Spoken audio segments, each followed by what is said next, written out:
آج کا آپ کا موضوع جیسا کہ ابھی آپ انٹرو میں فرما چکے سورہ المومنون، جس کا آغاز ہی اللہ پاک جو ہے وہ اتنا زبردست ٹائٹل دے کے اپنے مومنین کو فرماتا ہے کہ قد افلح المؤمنون، کہ بے شک ایمان والے مراد پا گئے۔ اور پھر جیسے ہی وہ انٹروڈکشن کرواتا ہے اپنے مومنین کا، تو ساتھ ہی ان کی میجر خصوصیات کا تعین فرما دیتا ہے کہ میں جن کو اپنا فلاح والا بندہ کہہ رہا ہوں، میں جن کو مومنین کہہ رہا ہوں، وہ ہیں کون۔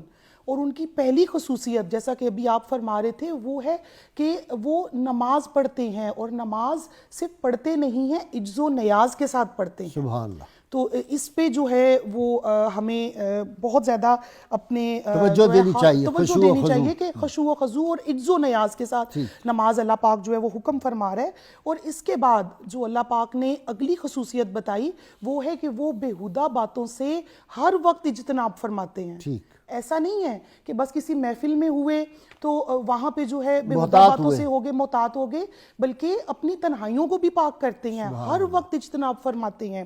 اور اس کے بعد اللہ پاک جو تیسری خصوصیت بتاتا ہے وہ ہے کہ وہ زکوٰۃ ادا کرتے ہیں۔ آج ہم اس 2.5% سے اتنا دور ہو چکے ہیں کہ ہم پھر وہ 16% کی طرف برے طریقے سے دھکیلے جا چکے ہیں۔ ہم پھر سود کی طرف اسی لیے گئے ہیں کہ ہم زکوٰۃ دینے سے دور ہو گئے ہیں۔ اور جو اگلی خصوصیت اللہ پاک فرماتا ہے وہ ہے کہ شرم و حیا پیدا کرنا، اپنی شرمگاہوں کی حفاظت کرنا۔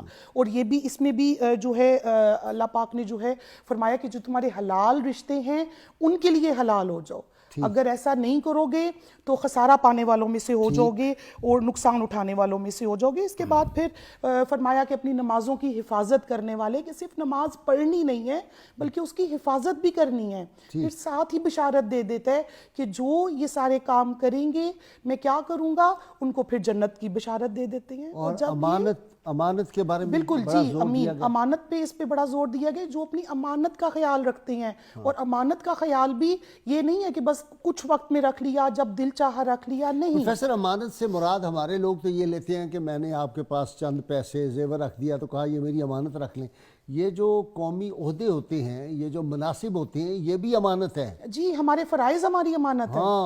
ہمارے فرائض ہماری امانت ہے، اور فرائض جو ہیں وہ تو جو پورا کا پورا ہمارا حقوق العباد ہے وہ ہماری امانت ہے، جو ہم نے ادا کرنے ہیں، یہ سب ہماری امانت ہے۔ نہیں کیا تو پھر خیانت کرتے ہیں۔ جی بالکل، ہم نے کسی ایک رشتے میں بھی کچھ گڑبڑ کی تو وہ خیانت ہوگی، ہم نے کسی وعدے کی پاسداری نہیں کی تو وہ خیانت ہوگی۔ تو وعدے کی پاسداری تو اس صورت میں ہے نا۔ جی بالکل، اس صورت میں اس کا ذکر پاک کیا گیا۔ عہد کی پابندی کرو۔ اور غازی صاحب، جب یہ پہلی 10 آیات نازل ہوئیں تو حضرت عمر فاروق رضی اللہ عنہ فرماتے ہیں کہ حضور علیہ الصلوۃ والسلام کی جو حالت پاک تھی، حالت مبارکہ تھی، وہ بدل گئی، آپ کا رنگ متغیر ہو گیا۔ اور آپ نے فرمایا کہ اگر میرا امتی جو ان 10 آیات پہ عمل فرما لے گا تو یہ ممکن ہی نہیں ہے کہ وہ جنت سے دور ہو۔ ماشاءاللہ۔ اور دیکھیں کوڈ آف لائف دے دیا اللہ پاک نے ان پہلی 10 آیات میں۔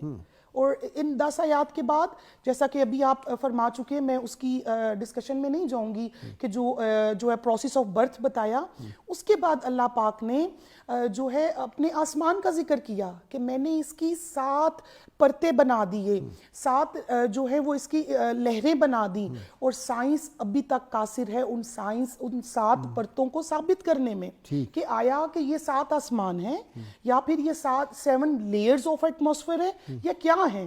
سائنس اس سے قاصر ہے، لیکن اللہ پاک نے جب ساتھ ہی اگلی آیت میں فرما دیا کہ ہم نے ایک خاص مقدار میں اور خاص مدت کے لیے ہم نے پانی اتارا، تو سائنس اب اس کو 90s میں جا کے اس نے ثابت کیا کہ ہاں، کہ یہ جو پانی زمین میں موجود ہے یہ زمینی پانی نہیں ہے، یہ آسمان سے آئے، اور ہمیں اللہ پاک 1400 سال پہلے بتا رہا ہے۔